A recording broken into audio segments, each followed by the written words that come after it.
Kain Colter walked into a room with a question bigger than Northwestern football.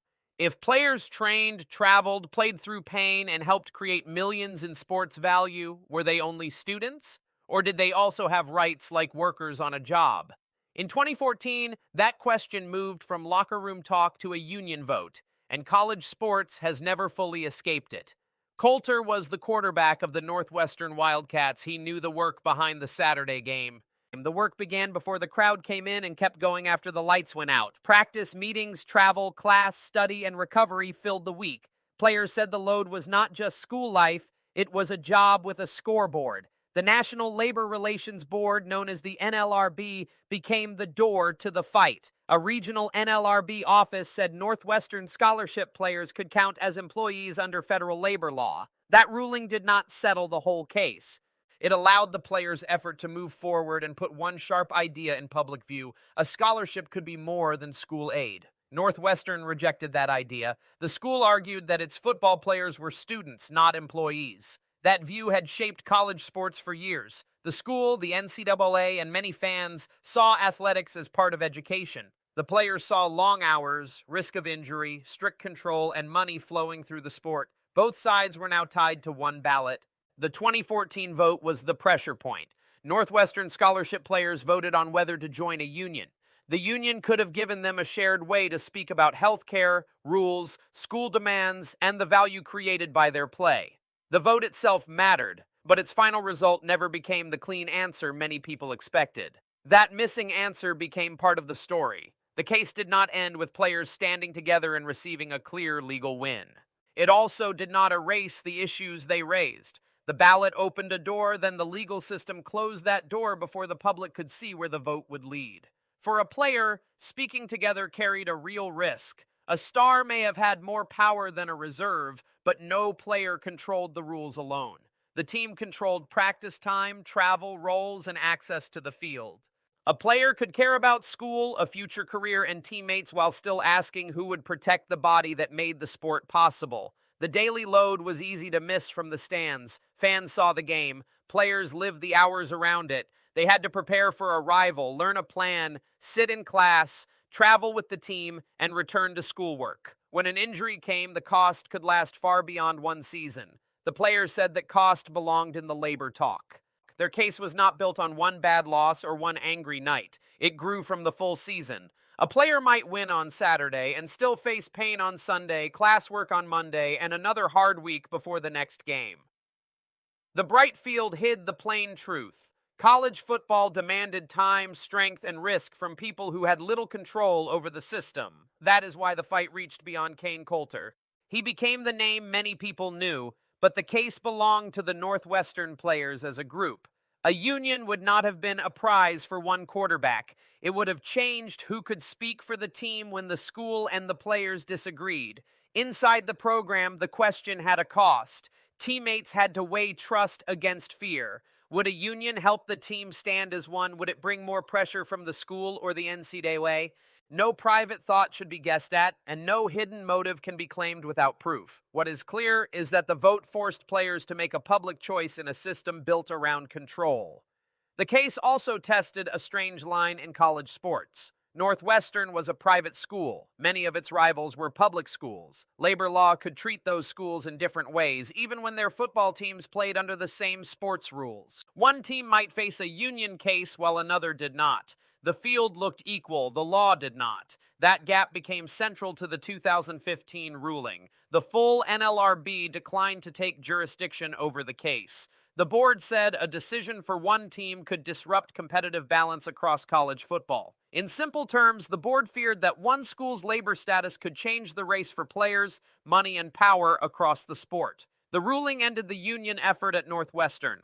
It did not say the players' concerns were false. It did not make the workload vanish. It did not answer whether scholarship players should have a lasting voice in the business of college athletics. It chose not to settle the question through that case. For the Wildcats, the moment passed without the clean finish of a win or loss. The players had put their working lives under a bright light, but the system kept moving. Games were still played. Practices still filled the week. The old structure survived even after its weak points had been shown to the country. That is where the human story becomes harder. A player can love a school and still question the deal. A player can value a degree and still ask for better health care. A player can be proud of the team and still believe the team should have a voice.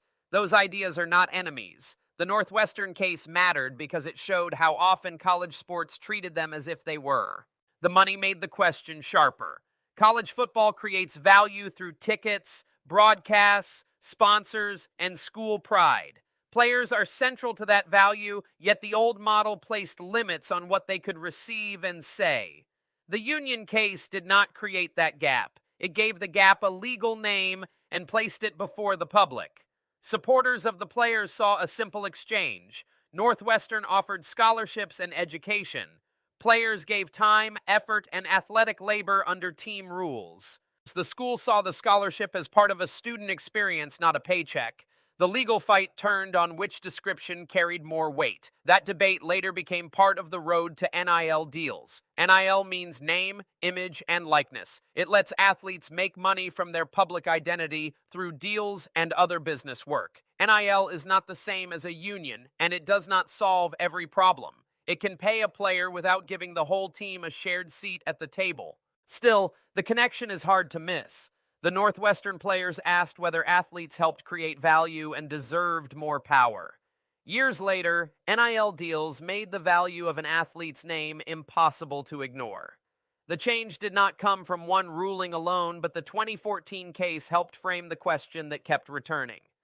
Money, however, is only one part of the pressure. A deal may help with daily costs, but it cannot by itself repair an injured body or ease a packed school schedule. It cannot guarantee that every player has the same chance to earn. It cannot make a reserve feel heard. Pay changed the talk, but the need for representation stayed alive. Health became another lasting piece of the case. Football asks players to hit, run, lift, and recover again and again. A player's body is part of the team plan, but the body belongs to the player for life. That simple fact sits beneath every argument about care, injury, and who should make the rules. The NCAA faced a wider challenge as these questions spread. Its rules were built around a line between amateur student life and college sports business. The Northwestern case showed how hard that line was to defend when players trained like professionals and schools competed for money and attention like major sports businesses. The case also changed the language fans used. Before the vote, many people talked about scholarships as if the payment ended the discussion. After the vote, more people asked what the scholarship required in return. They asked who set the hours, who carried the risk, and why players had so little power over the system that depended on them. The 2015 ruling offered no final piece. It offered a warning. If labor rights reached one team, the effects could spread through recruiting, conference races, school budgets, and team rules. The board saw competitive balance as a reason to step away. But a system can stay balanced on the field while remaining unsettled in the lives of its players. That tension still follows college sports into recruiting rooms and conference offices. Coaches sell a school, a team, and a path to the next level. Players now ask about NIL deals, health support, training, education, and their place in a changing business. The old question has not disappeared. It has gained new forms and more money around it. Northwestern's case also matters because the players did not wait for a perfect moment. They acted while the rules were still unclear. They faced a system with deep history, strong institutions, and many ways to delay change. Their effort ended without a public count that could settle the union vote, but the risk they took made silence harder to defend.